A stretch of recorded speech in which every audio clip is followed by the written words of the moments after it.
What's going on, everyone? Welcome back to version 1. You join me out here today on this absolutely beautiful day to talk about probably the hottest topic in modified cars, remaps, and why you should consider getting one. So, I'm going to give you 5 reasons why you should definitely consider getting a custom remap for your current car. So let's go.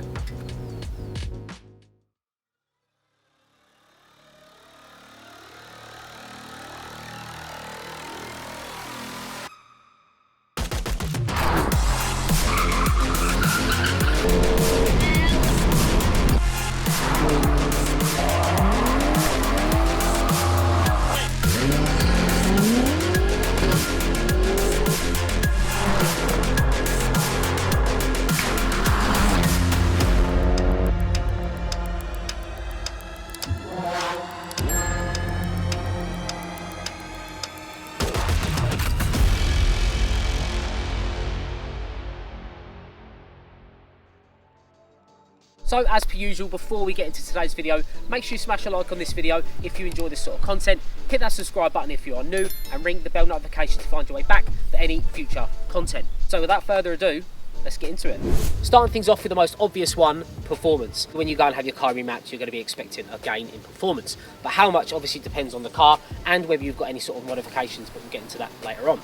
So you could take a car, completely bone stock car, into your tuner and get you to come out with higher power and torque figures. Now, people tend to get caught up in the numbers, which is exactly what I did, and it only leads to heartbreak. So you're better off driving the car and experiencing it before you sort of lay any judgment on any sort of tune. But this car made 290 horsepower standard and is now running around 340 mark and makes about 420 standard, whereas this pulled a little bit more. I think it's done about 430 newton meters standard and is around now 480, 490. So good figures, good gains in numbers, but obviously you guys know I've got some mods to support that. The main thing you would go for a remap for is, like I say, for the gain in figures, but you shouldn't focus on those solely.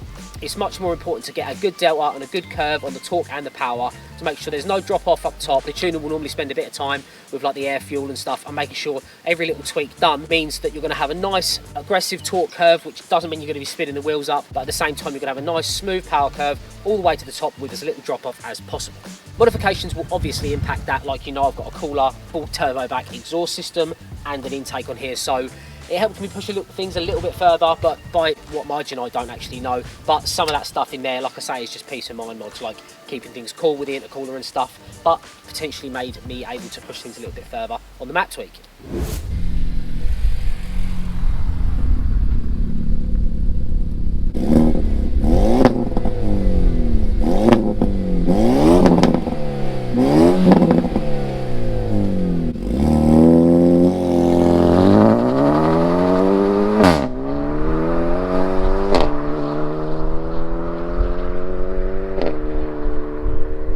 Now, I know there's some guys out there that are scared of custom remaps because it could void their warranty, and obviously that is true, but they are fully reversible. Now, any sort of good tuner that is well versed in your sort of platform will keep your standard tune there, as they probably used it as a base run anyway, but they'll keep it there for safety for if any reason you need to return the car back to standard, whether that's for resale or whatever else. But like I say, they'll keep that there just in case, and that obviously means that it can be fully reversible. Whether that can be traced back that the car was tuned, I don't know, but it does mean that there's at least some comeback. So if any reason you do need to go back, it's not finite.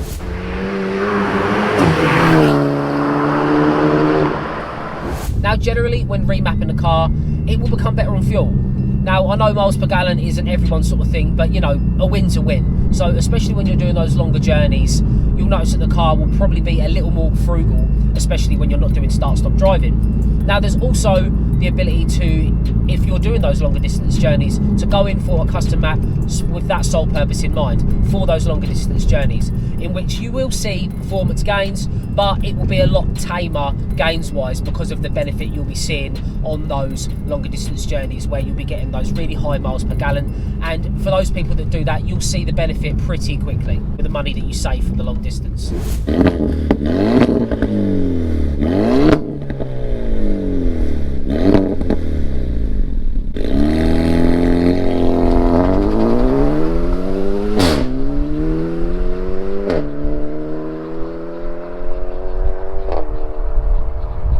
Now, I know there are some cars out there that suffer from, let's say, performance niggles, where they have like a flat spot mid-range or something like that, and this is normally of NA cars. Now, it's a lot harder to extract power from an NA car, I understand that, but seeing 8 to 10 peak power figures, you know, people get put off by putting 350 quid down for that sort of gain. But what they need to consider is the mid-range gain. Now, I've seen on forums and stuff, like for the BRZ, for the Clio and stuff like that, these guys are seeing small numbers increase, but massive drivability increase, and I think that's worth the money alone.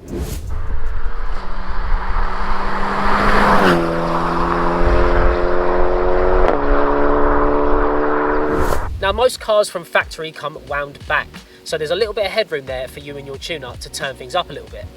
Now, depending if you're running mods or not, you will make more with modifications, whereas if the car's completely standard and you ask them to map it, because that will allow them to push the tune a little bit harder from temperatures, from airflow and stuff like that, depending if you're running intakes and stuff like that, because it's all, at the end of the day, it's all about staying cool, but at the same time staying reliable, because a good tuner won't push your car past its limits, because it could lead to failure or further down the line actual damage in the engine or external parts. But the only way I can describe it is a remap is basically like unlocking the hidden potential in your car.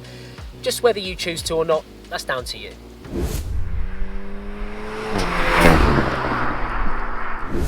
So guys, I'm going to end the video there. Just as a quick summary of everything said so far, if you're considering getting a remap, then I strongly suggest that you do the research on the forums and the groups, and it will become very clear of what and who is good to use for your specific platform. It's worth the travel, it's worth the potentially more money payout at the start, because those guys do this stuff day in, day out, and it will stop your car potentially having failure. Because I've seen people try and save money going to different tuners, you know, their mates or their mates' mates and stuff like that, and then there's been issues, limp modes and stuff, because these can be quite finicky with the EDC and stuff, and it's just not worth the stress. So go somewhere you know, or you've been told, know that exactly what they're doing with a platform that you own, to save all the stress and drama later down the line. So make sure you smash a like on this video if you enjoy this content, hit that subscribe button if you are new, it really helps me out, and ring the bell notification to find your way back for any future content. If I've missed anything that you think is valuable as well, too, obviously a reason to have your car remapped, stick it down in the comments and we'll have a chat. Catch you in the next one. Peace.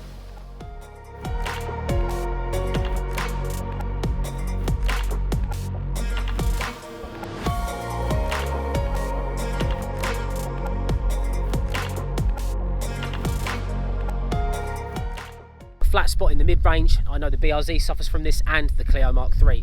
So the wind is pissing my pants.